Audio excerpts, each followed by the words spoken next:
Well, hello, my friends. Welcome once again to Contact Radio, Spiritism, a closer look here, Luiz Lima, directly from Orlando, Florida.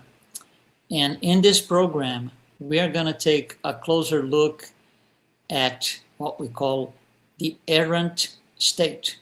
The errant state. Well, of course, we need to define what it means and then, go through what has to do with the Spiritism. So first thing, what is the errant state? Errant state in Spiritism it's well defined. It's the interval between two physical lives. So we have a physical life, we discarnate, then we incarnate again.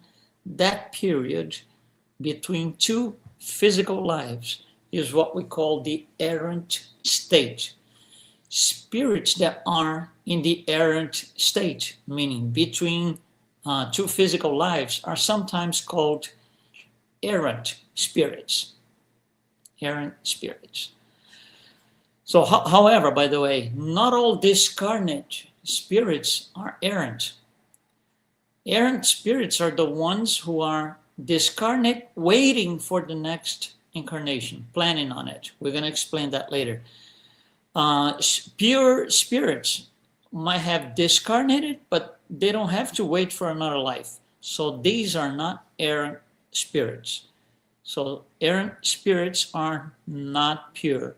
These are the ones waiting for another opportunity, waiting for another life.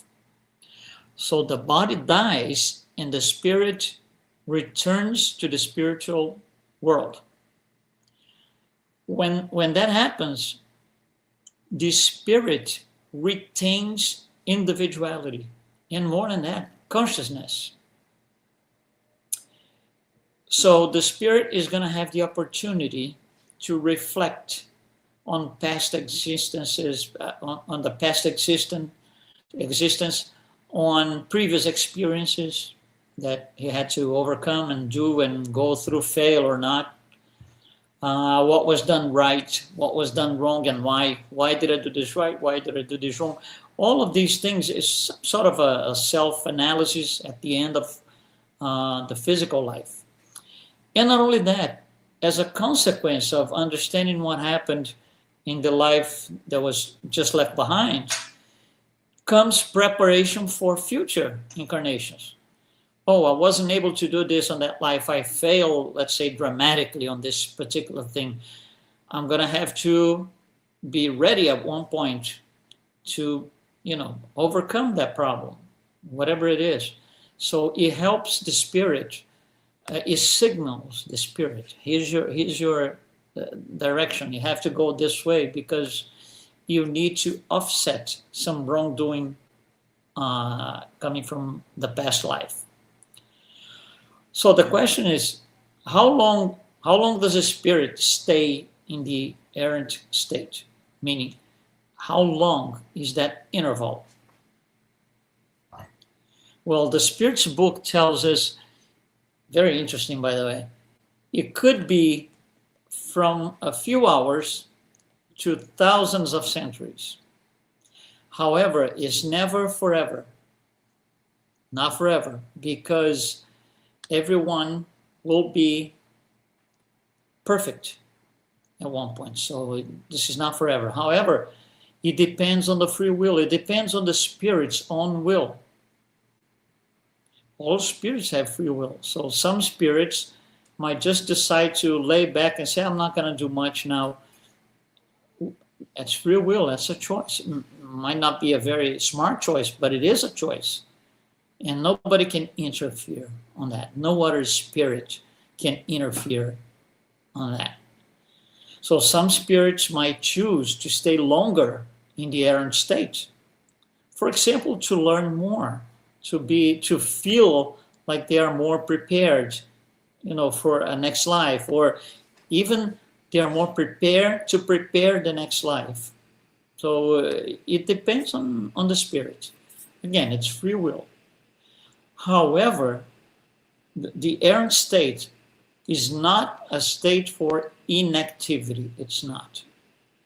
It's not. It's not something static, no.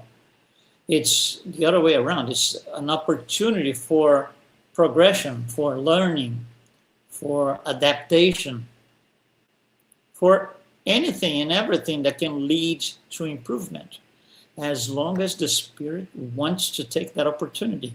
Again, free will. So,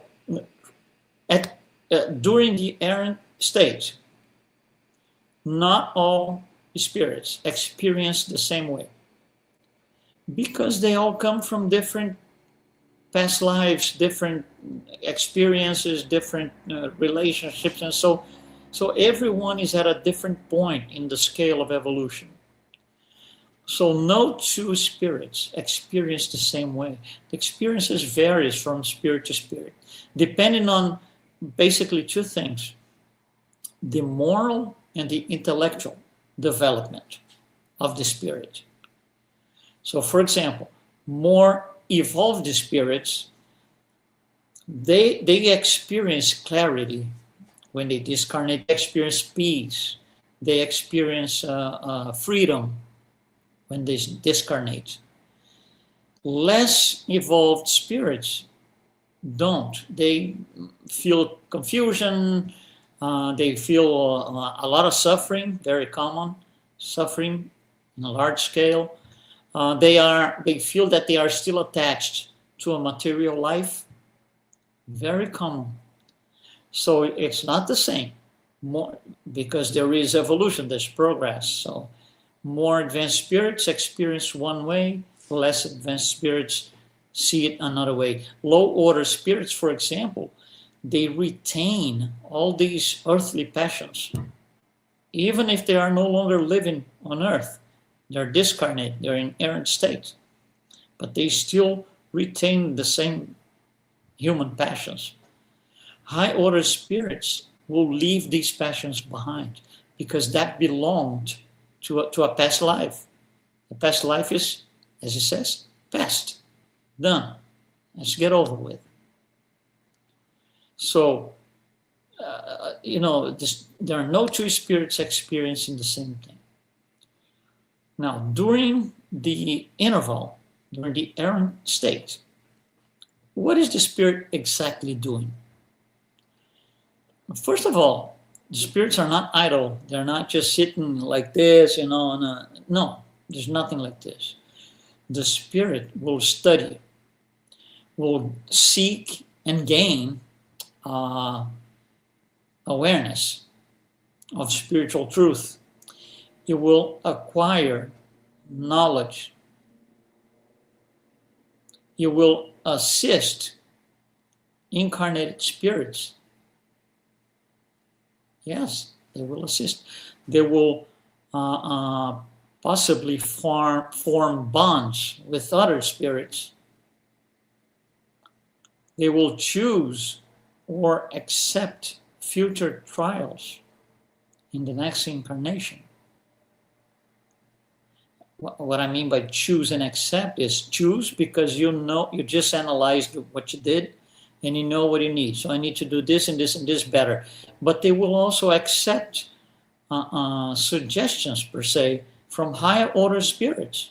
Why don't you try this? Why don't you try that? Maybe this is too tough for now. You got to do this later on. So they will accept, suggestions from higher order spirits. So the errant state is a time for planning and growth. No spirit is just sitting doing nothing. There is no such thing. Another thing that we need to bring in here is the idea of self-reflection. We as incarnate people, you can sit one day, take for example a Saturday, and decide to do it's going to be my day of self-reflection. That's fine, but we are still limited. When you are discarnate, when you are in the errant state, your memory is much more expanded. than before. The ability that the spirit has to understand all these things is greater, much greater than when you're incarnated. So they have a better understanding. Spirits that are in errant states, they have a better understanding of their past lives. They see consequences of their actions more clearly that we here not necessarily are able to. So this awareness that the spirit gains and has helps guide future choices. However, the clarity, the ability to open up your eyes for a different world, seen from the spiritual side, may bring either joy or remorse, because certain things that it wasn't, as a living spirit here on earth, incarnate, maybe you didn't think of this particular thing that you did, and now when you go to the errant state, you see it from a different angle, and it brings remorse. For example, oh my God, I did this and I shouldn't have. I would never imagine that it was going to be so bad, so complicated. So this analysis, this awareness, can bring both joy or remorse, depending on the past conduct. If you did good things, you might see things that are, oh my God, I didn't know what I did. It was so great. So it brings you joy. Another thing that we need to talk here is when the spirit starts preparing for a new incarnation. So it's a pick and choose, right? What am I going? I have a million things that I need to work on. I have an inventory of problems, an inventory of human passions that I have to work on. Which ones am I going to do now? Which ones am I going to choose? So there's a lot of planning. That's why we need guides, spiritual guides, to help us define and decide on the next life. So a central teaching is that spirits participate, at least in part, in choosing their next life. Rare are the cases where the spirit, the reincarnating spirit, is not allowed to make choices. Those are for very low order spirits. Low order spirits. All they do is bad things. They are evil spirits, as we say. In the first human incarnations, they are not given that choice because they don't have that ability. They can't see anything other than evil. So they have to be guided. They will be incarnating by, I'm not going to say accept, by following what high order spirits are telling that spirit to do. So, but for most part, the incarnating spirit, in preparation for a new incarnation, it does participate in the choices. And that spirit may select challenges to promote growth. That would be the ideal. I wasn't very good at, envy. So I need to do something that's going to help me overcome envy, and so and so and so. So it's a choice. Now, the spirits are going to understand the trials that we have to go through. They're not punishments. They're not punishments. They're stepping stones. They're opportunity for improvement. So it is easier to perceive that, to realize that, when you are in the errant state than when you are incarnate. And this new concept or idea around punishment and the opportunity for improvement, the stepping stone, this reinforces the spiritist view of life. Spiritist view of life. Life is a continuous, progressive educational process. It never ends. We're going to be learning and learning and learning, always. So you won't stop until we become pure spirits and reach perfection. Now, some interesting things for the living spirits, for us, right? Knowing all of this, studying all of this, getting knowledge about all of this, makes us, or at least it should make us understand that the errant state should lead us to some practical reflections. First, life continues after death. There's continuity. So life continues after that. Second, we can shape our future based on our actions. If we do something good now, we're shaping the future one way.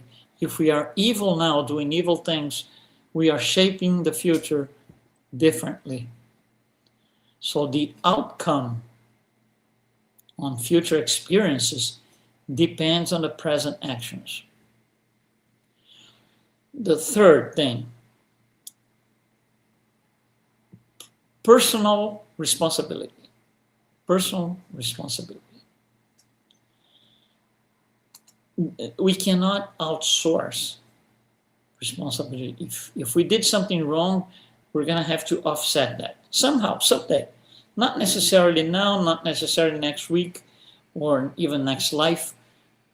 It's going to have to be offset because the creation works on balance, all balance. Everything tends to be in balance. You did evil here, you're going to have to do something better there. For example, let's say you killed a lot of people in this incarnation, right? Even one person. So you took lives. On the next incarnation, you're going to offset by saving lives. Not necessarily you need to be killed on the next incarnation so you can see how it is. No, that doesn't bring any gain. That doesn't bring balance. That makes two wrongs. So you took lives now. On your next life, maybe next lives, you're going to save lives. You're going to be a doctor. You're going to be a nurse. You're going to work with small orphan children. Something that will offset what you did. Responsibility is personal. We have to offset. I don't like to use the word pay, although times you do. You did this, you're going to pay for it. Because pay gives this general idea of using the same method. So that would, like I said, if you kill somebody, would you expect to get killed next life? That would be two wrongs. It doesn't put things in balance. Put things in balance is saving lives. And another thing about the moral implications for us, the living, spiritual progress is gradual and ongoing. I cannot expect that, for example, I will discarnate, plan on my next life, and this is my plan. I'm going to be a Jesus-like figure, a pure spirit. It's not going to happen. It's a gradual. It's a progressive journey.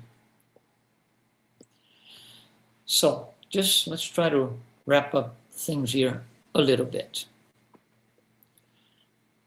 Number one, the errant state is not a void. It's so actually it's the other way around. It's not eternal rest. It's not eternal rest. It's a very active, very dynamic stage of existence where the soul continues to evolve. There's no physical body, but the soul continues to evolve. How? Learning and experiencing in terms of reflection, what was done. Reflect upon what was done. So I did this thing that was not good. So you already learned by then that it's not good.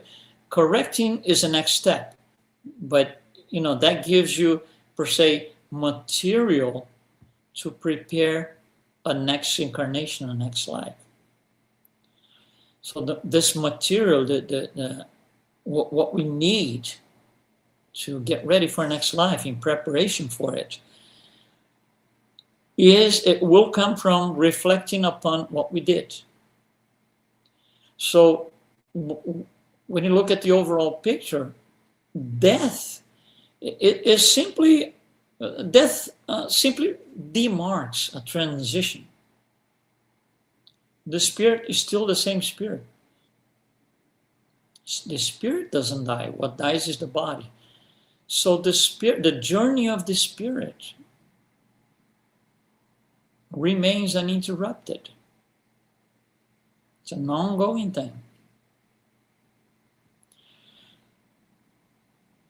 After analyzing and looking at all the past experiences, then the spirit is going to be in a position to kind of prepare for next life. But before that, you have to do the inventory of good things and bad things. So you know where you need to go. Okay, this particular situation here, things, let's just say, things, for example, like envy, I'm completely taken care of. I don't need to work on that anymore. I'm 0% an envy person right now. Okay, so go to the next thing. So you only come from us, from the discarnate spirit, performing an inventory of things that were done right, things that were done wrong. So this short words here describes the idea behind the errant state. We are all going to be there sooner or later, many times, as we have been already. It is a necessary step. Like I said, death demarks a transition. That's all it is. And birth demarks another transition. As spirits, we are one and continuously progressing. At times here on earth incarnate, at times discarnate. What we learn as discarnate errant spirits are going to be put in practice here in the form of trials and expiations. And that will, so for example, going back to what I said a few minutes ago, say I killed lives. So now I'm in errant state and I understand, I shouldn't have done that. So the next thing is plan a life that, plan an incarnation that offsets that. So I'm going to be a nurse, for example. But not only that, I have to stop killing. There's no point in becoming a nurse and keep killing people on the next life. So the practice of what was learned as an errant spirit will only happen when we are here, incarnate. That's why we need to incarnate after every discarnation. After being errant spirit, we come back to make sure that we learn the lesson as errant spirits, and we're going to undergo trials and expiations. And that's how we evolve. That's how we get better and better and better as we go on this journey towards perfection. Thank you very much for participating with us tonight. And don't forget, right here on Kardec Radio, we video stream Spiritism, A Closer Look every Wednesday at 7 p.m. Eastern Time. Thanks so much. Be well.